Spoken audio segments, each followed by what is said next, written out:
வாசிக்கும்படியாக தெரிந்து கொண்ட வேத பகுதி அப்போஸ்தலருடைய புஸ்தகம் 7வது அதிகாரம் அப்படியே 44வது வசனத்தை வாசிக்க கேட்கலாம்.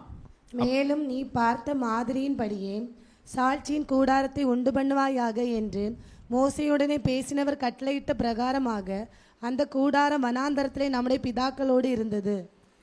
பாருங்க, மோசேக்கு ஒரு மாதிரியை காண்பிக்கிறார். காண்பிக்கப்பட்ட அந்த மாதிரியின்படி ஒரு கூடாரத்தை நீ பண்ணு அப்படிங்கிறாரு. மோசையும் என்ன பண்ணுறான்? கூடாரத்தை ரெடி பண்ணுறான். தேவ சமூகத்தில் எப்போவுமே ஒரு மாதிரியை கொடுத்து அதை செய்ய சொல்லுவார். அளவெல்லாம் உங்கள் விருப்பப்படி இல்லை, அளவெல்லாம் யார் விருப்பப்படி? தேவனுடைய விருப்பப்படி தான் இருக்கணும். நோவா பேழையை கட்டினான், தெரியும்ல அவங்களுக்கு. பேழைக்கு அளவெல்லாம் யார் கொடுத்தா? என்ன மரம் வரைக்கும் சொல்லி கொடுத்தார். ஒருவேளை மரம் மாறி போயிருந்ததுன்னா நிலைமை என்ன இருக்கும்? ஒருவேளை அளவு மாறி போயிருந்தா இல்லையா? அப்போ தேவ சமூகத்தில் நீங்கள் பேழையை கட்டுவது, கூடாரத்தை கட்டுவது இல்லை கட்ட தொடங்குதுங்கிறது மேட்டர் இல்லை, எப்படி பண்ணுறீங்கிறது தான் விஷயம். நான் கூடாரத்தை கட்ட ஆரம்பிச்சிட்டேன், ஆனால் தேவன் சொன்னது போல கட்டலை, அதனால ஏதாவது பிரயோஜனம் உண்டா? இல்லை. நான் பேழையை கட்ட ஆரம்பிச்சிட்டேன். ஒரு நோவா பேழையை கட்ட ஆரம்பித்தது மாதிரி பேழையை கட்ட ஆரம்பிச்சிட்டேன், ஆனால் தேவன் சொன்னது போல் நான் கட்டலைன்னா அதனால எந்த பிரயோஜனமும் இல்லை. தேவன் எத்தனை அடுக்கு வைக்க சொல்கிறாரோ அத்தனை அடுக்கு தான் வைக்கணும், இல்லையா? நீ மேலே கொண்டு போய் ஒரு ஜன்னலை வேணும் அங்கே வைக்கணும். நாங்கள்லாம் கீழே தானே இருக்கிறோம், அப்புறத்துக்கு மேலே ஜன்னல்லாம் கேள்வி கேட்கக்கூடாது. இப்போ தேவ சமூகத்தில் தேவன் ஒரு திட்டத்தை வைத்து இதை மாதிரி நீ பண்ணு அப்படி தான் சொல்லுவார் எல்லா விஷயத்துலையுமே. எப்படி நோவாவுக்கு சொன்னாரோ அதுபோல் மோசைக்கும் சொன்னார். நீங்கள் எப்படி கூடாரத்தை கட்ட வேண்டும் அப்படின்னு சொல்லிட்டு ஒரு சாட்சியின் கூடாரத்தை இவர்கள் கட்டியாச்சு.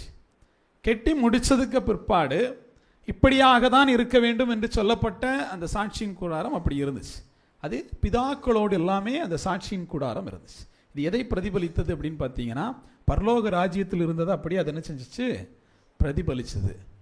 அப்போ பரலோக ராஜ்யத்தில் என்னென்ன இருக்கிறதோ அதை பூமியில் என் தேவன் பிரதிபலித்து கொண்டே இருந்தார். பரலோகத்தில் தேவன் இருக்கிறார் அப்படின்னா, தேவ சாயல் இருக்குது அப்படின்னா, அதை பூமியில் ஒரு தேவ சாயல் வேணும்னு நினைச்சார். தேவனுடைய ரூபத்தின்படியும் அவருடைய சாயலின்படியாக யாரை உண்டு பண்ணாரு? ஆதாமை உண்டு பண்ணினார். இப்போ ஆதாம் வந்துட்டாப்புல. இதை எதற்கு மாதிரியாக? தேவனுக்கு மாதிரியாக. ஆனால் மண்ணினால் எடுத்து என்ன பண்ணாரு? உண்டு பண்ணினார். அதே மாதிரி பார்த்தீங்கன்னா பரதேசி அப்படின்னு சொல்லி அதனுடைய மாதிரியாக அவர் ஏதேன் தோட்டத்தை என்ன பண்ணியிருப்பார்? உண்டு பண்ணியிருப்பார். நீங்கள் வாசிக்கிற போது பரதேசியின் நடுவில் இருக்கிற அப்படிங்கிறதான் வெளிப்படுத்தல் சுவிசேஷம் சொல்லணும் இல்லையா? அந்த வசனத்தை வாசிங்க. 2:7. ஆவியானவர் சபைகளுக்கு சொல்கிறதை காதுள்ளவன் கேட்க கடவான். ஜெயம் கொள்கிறவன் எவனோ அவனுக்கு தேவனுடைய பரதேசின் மத்தியில் இருக்கிற ஜீவ விருட்சத்தின் கனியை புசிக்க கொடுப்பேன் என்று எழுது. தேவனுடைய பரதேசின் மத்தியில் இருக்கிற ஜீவ விருட்சத்தின் கனியை புசிக்க கொடுப்பேன் எழுது அப்படின்னார். அப்போ பரதேசின் நடுவில் என்ன இருந்துச்சு?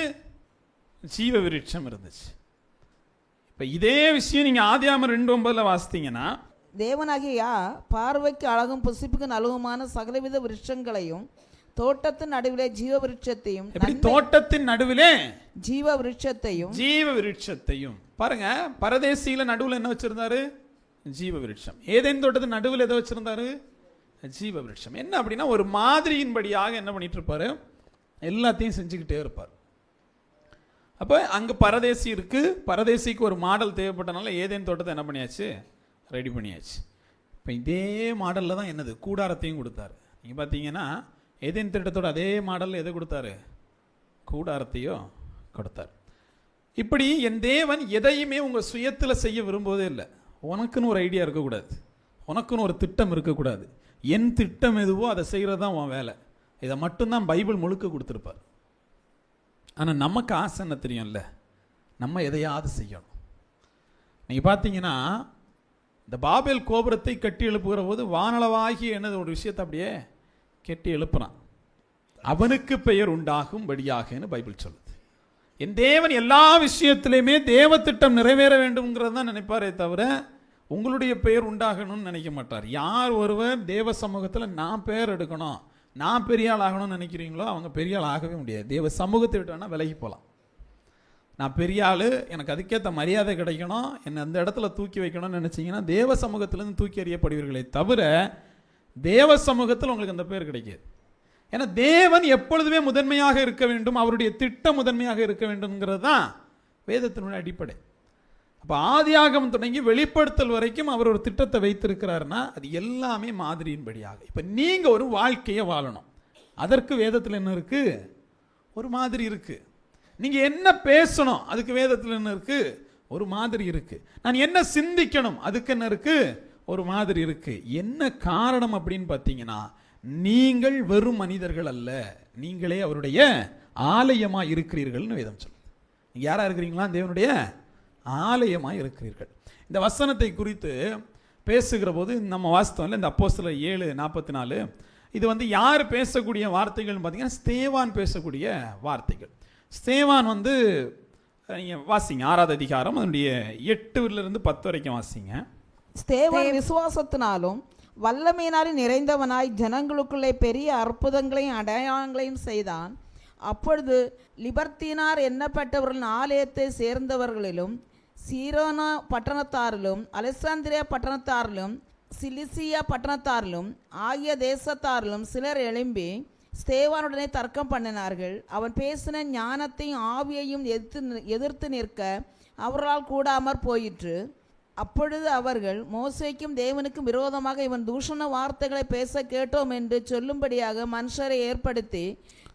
பாருங்க, இந்த இடத்துல ஸ்தேவான் விசுவாசத்தில் எப்படி இருந்தான்? நிறைந்தவனாக இருந்தான். தேவ வல்லமையும் எப்படி இருந்துச்சு அவன்கிட்ட?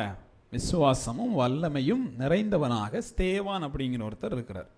பெரிய அற்புதங்களையும் அதிசயத்தையும் என்ன செய்கிறாரு? செய்து வர்றாரு. இப்போ மக்களுக்கு என்ன பிரச்சனைனா, நீங்கள் தேவனுக்கு பிரியமாக இருந்துட்டீங்கன்னா அடுத்தவனுக்கு என்ன தேவைப்படும்? நம்மள்ட்ட தர்க்கிக்கணும் இல்லையா? சண்டை பிடிக்கணும், சும்மா இருக்க முடியாது. அப்போ அவன் சண்டை போடக்கு வரான். சண்டை போட வரக்கூடியவன் அவனுடைய ஞானத்தையும் ஆவியையும் என்ன பண்ண முடியல, அவனால் எதிர்த்து நிற்க முடியலை அப்படின்னு வேதம் சொல்லுது. எதையெல்லாம்? ஞானத்தையும் அவனிடத்திலிருந்த ஆவியையும் எதிர்த்து நிற்க முடியலை அப்படின்னு சொல்லுது. அப்போ இவங்க என்ன பண்ணுறாங்கன்னா, பொய் சாட்சிகளை நிறுவி இவன் என்ன பண்ணுறான்?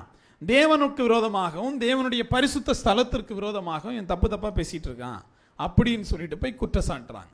குற்றம் சாட்டுகிற போது அங்கே இருந்துட்டு அவர் கேட்குறாரு, டேய் ஆமாம் அப்படியாடா, அப்படி பண்ணியாடா அப்படின்னு கேட்கும்போது இவர் பதில் சொல்கிறார். எங்கேருந்து வராருன்னா அப்படியே ஆபிரகாம்கிட்டேருந்து வருவார். ஆபிரகாமுக்கு என்ன பண்ணார்? வாக்குத்தத்தம் பண்ணார். அவன் என்ன பண்ணார்? அழைத்து வந்தார். அப்புறம் மோசைக்கு இந்த மாதிரி என்ன பண்ணார்? கூடாரத்தை பண்ணணும்னு சொன்னார். அப்படி வரிசையாக சொல்லிட்டு இப்படியெல்லாம் நிறைய பேர் இருந்தாங்க. ஆனால் இவங்கெல்லாம் சொல்லி நீங்கள் கேட்டிங்களா? எல்லாரையும் நீங்கள் கொலை தானே பண்ணீங்க. மெஸ்ஸியா வந்தபோதும் அவரை மறுதளிக்க தானே நீங்கள் செஞ்சீங்க. ஆலயம் என்பது இது ஆலயம் இல்லை, வானமனது சிங்காசனம் பூமியானது பாதபடி என்று சொல்கிறார் இல்லையா? அப்போ அவருடைய ஆலயம் எப்படிப்பட்டதாக இருக்கும் அப்படிங்கிற வார்த்தைகளை யார் பேசுகிறா? ஸ்தேவான் பேசுகிறார். இப்போ ஆலயத்தை குறித்து பேசுகிற போது தான் அவர் எதை பற்றி பேச வேண்டியதாக இருந்துச்சு? இந்த கூடாரத்தை பற்றி பேச வேண்டியதாக இருந்துச்சு. அப்போ இறுதியில் அவர் எதை கொண்டு கனெக்ட் பண்ணுறாருன்னா, இந்த கல்லுனால கட்டப்பட்டதில்ல ஆலயம், நீங்கள் ஒவ்வொருவருமே யாராக இருக்கிறீங்க? அவருடைய ஆலயமாக இருக்கிறீர்கள் அப்படிங்கிறத பேசுகிறார். பேசி முடிச்சோன்னு என்ன கிடச்சிருக்கும்? எல்லாம் கை தட்டியிருப்பாங்கன்னு நினைக்கிறீங்களா? எல்லாரும் கல்லறிந்து ஸ்தேவானை கொன்றார்கள் என்று வேதம் சொல்லுது. என்ன சொன்னதுக்காக? இந்த ஸ்தலம் இல்லை ஆலயம், நீங்கள் ஒவ்வொருவரும் தான் தேவனுடைய ஆலயம் என்று சொல்லி ஸ்தேவான் சொன்னதற்காக அவன் என்ன பண்ணாங்க? அவன் சொல்லி முடித்த உடனே அவன் என்ன பண்ணாங்க? கல்லறிந்து கொலை செய்தார்கள். ஏன் கல்லறிஞ்சு கொலை செஞ்சாங்க? சாதாரண வார்த்தையில் நம்மால் பேச மாட்டார் இல்லையா? 51வது வசனத்தை வாசிங்க.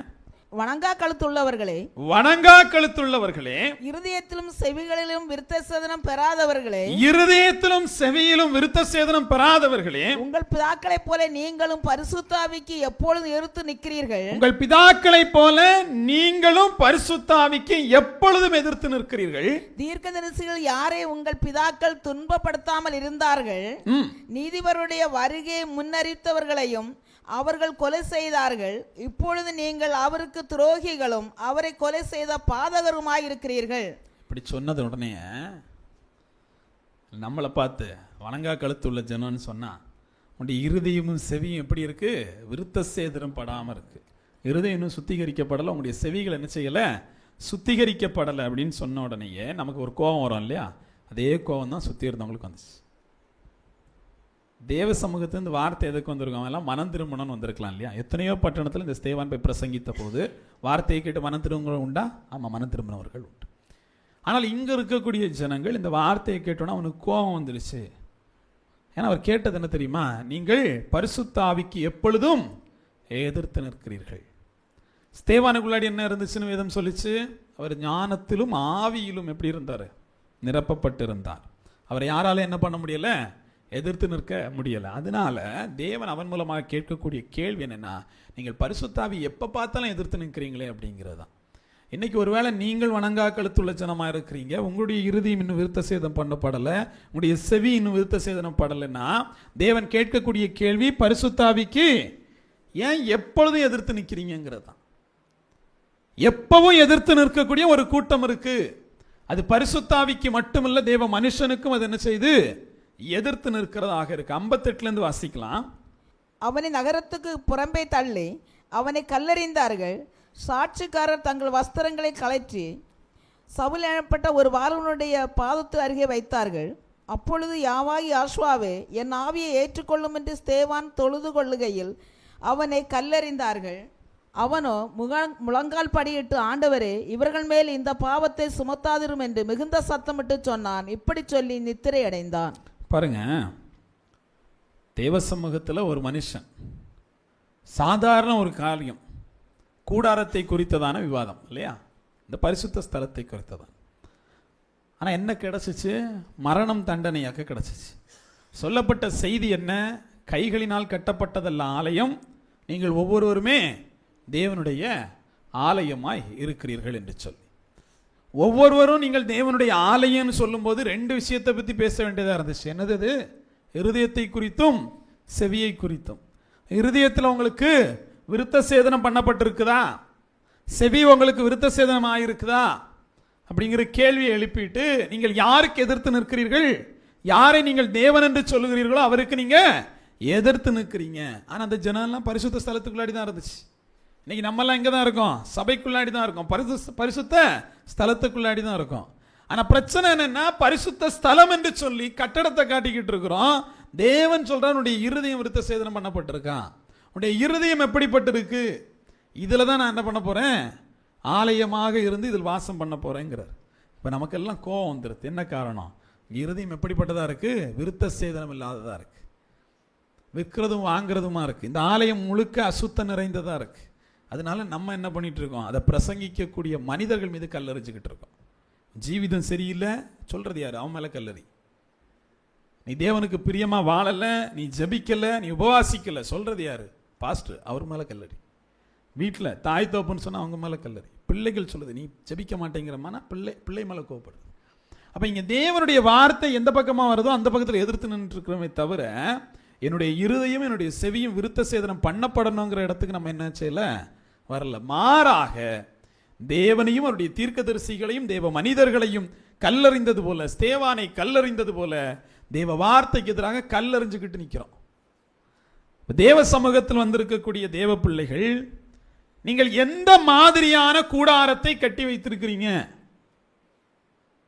பரலோகத்தில் இருக்கக்கூடிய ஒரு மாதிரியின்படியாக நீங்கள் இருக்கிறீர்களா?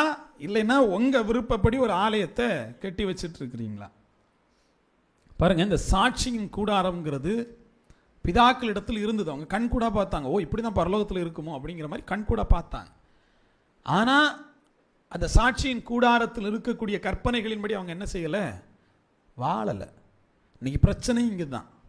நம்ம தேவ வசனம் இதுதானே தெரியுது, தேவன் இவர் தானே தெரியுது. ஆனா அந்த பிதாக்களை போல நம்மளும் என்ன பண்றது இல்லை, இந்த வார்த்தையின்படி வாழ்றது மட்டும் இல்லை. இப்ப தேவனுக்கு கூடாரமா இருக்கக்கூடிய நீங்கள் அதை நீங்கள் தகுதிப்படுத்தலைன்னா இப்ப தேவன் எங்க போய் வாசம் பண்ணணும்னு ஒரு கேள்வி இருக்குல்ல. என் தேவன் உங்களை எல்லாம் இங்கே கூட்டிட்டு வந்தது காரணம் ஒண்ணுதான். இது என்ன ஆலயம், இதை நான் விரும்புகிறபடினால் இங்கே வாசம் பண்ணுவேன் அப்படிங்கிறதுக்காக தான். இப்போ உங்களை அழைத்து வந்துட்டாரு. அவர் வருஷ கணக்கில் நினைக்கிறாரு இந்த ஆலயத்தை சுத்திகரிச்சுட்டு உள்ள போய் வாசம் பண்ணிடுவோன்ட்டு. நீங்க அதுக்கு வாய்ப்பே கொடுக்கலாம். அவர் எங்க போய் வாசம் பண்ணுவாருன்னு கேள்வி இருக்கு. ஏதேன் தோட்டத்தில் வாசம் பண்ண ஏதேன் தோட்டம் இல்லை, கூடாரத்தில் வாசம் பண்ணுறதுக்கு அவர் என்ன பண்ணியாச்சு? அடிக்கப்பட்டுட்டாரு. அப்போ இனிமேல் அவர் வாசம் பண்ணக்கூடிய ஸ்தலம் நீங்கள் தான். அப்போ உங்களை எப்படியாவது சுத்திகரிக்கணுங்கிறதுக்காக தான் தலையில் 2 தட்டு இல்லையா? தப்பாக போகும்போது 2 தண்டனை. இதெல்லாம் எதனால் வருதுன்னா, என் தேவனுக்கு வாசம் பண்ணுவதற்கான இடம் இல்லை. அவர் விரும்பக்கூடிய வாசஸ்தலம் அது அசுத்தம் நிறைந்ததாக இருக்குது. அதை எப்படியாவது விருத்த சேதனம் பண்ணிடணும்னு சொல்லிட்டு தேவன் நினைக்கிறார்.